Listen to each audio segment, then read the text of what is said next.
Super Marco, siya ang gold laner ng AP Bren. Ginamit niya si Roger laban sa Omega sa MPL Philippines Season 13 regular season. Sa video na ito, ipapakita ko sa iyo kung anong item at emblem ang gamit niya kay Roger para sa kanyang full build first item, Thunder Belt, Endless Battle, Warrior Boots, Demon Hunter Sword, Brute Force Breastplate, and Malefic Roar. Para naman sa kanyang emblem, gumagamit si Super Marco ng Assassin na may Trill, Master Assassin, and Quantum Charge. Narito ang highlights kung paano niya gamitin si Roger sa MPL Philippines Season 13 regular season. Tower, dahil lang nandyan yung Grak sa jungle ng Smart Omega. May spear yan ha, may spear yan ha. Grabe yung nangangampa yung conceal niya. Wait, yung kusina Okay. namin dito ni Mark at nababaran niyo si God. Flicker mula kay Pew. Pero nandoon yung Warrior. Si Matt lang ang inabot doon. Habang si Pew. Mark! Nandoon yung final slash. Buhay pa si Pew. Super Marco at Ogwen. no damage. Pero nandito na si Kyle. Ang target niya ay si Mark. Ogwen ay Oh my naito God. din. At pupupugin na ng tatlo mula sa Hive. Oh. Etong si Mark. Akala natin, Yung concept lang, paano naging boring to? Diba? Ay nako, pero wait lang ha, napagamit na ata ng finals na dito si Mark. Habang imisigas na gamit na rin, tinamaan pa ng Wild Charge. Hindi na siya makakaligtas sa pangil ng AP Bren. Ngayon Ay! tinamaan din, Appraiser's Wrath. Kasabay pa ng napakaraming recalls para sa AP Bren. P. Bren, total domination para sa kanila. O, di pa sila boss. at unti-unti nang nagigiba ang barangay hall. Open, look at Okay. open. Oh! Final slash, 3-man final slash. Look at flap, look at Pero flap. nandito yung follow-up ni Flapty, Secret Lost Insanity. Oh my Sabay goodness. recall mula sa Beast. Na target.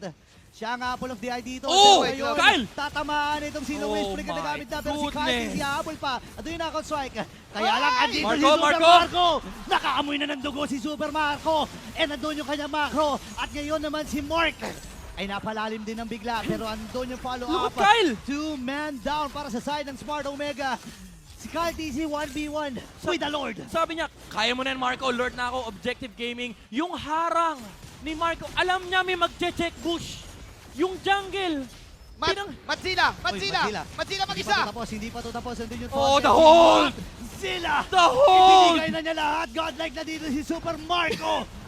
At ang AP Bren, hinold lang yung Lord. Maaari nang tapusin to ng AP Bren. Kung makakambak man ng Omega, ito na. Ay, Oh, pinatagal. may The harang barrier! pa. Paano mag-sync?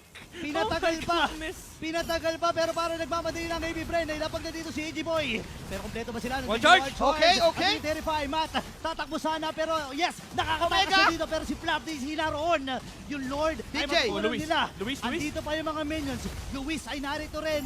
Pero hinahabol dun sa may bandang itaas. Oh, that's a good cut. Ogen ay malayo din. 3 waves, 3 waves. Makakapatay sila. Andito pa yung mga minions. Kakayanin pang dumipensa ng Smart Omega rito. Hindi pa tapos ang bagong barangay. Pero nagmamadali na itong si Kyle. paparating Sino na- ang kanila magiging next? Face locking na ba ang magiging call? Marco! Ng A, B, Bren. Napalalim din si Marco. Pero nagmamadali na kami.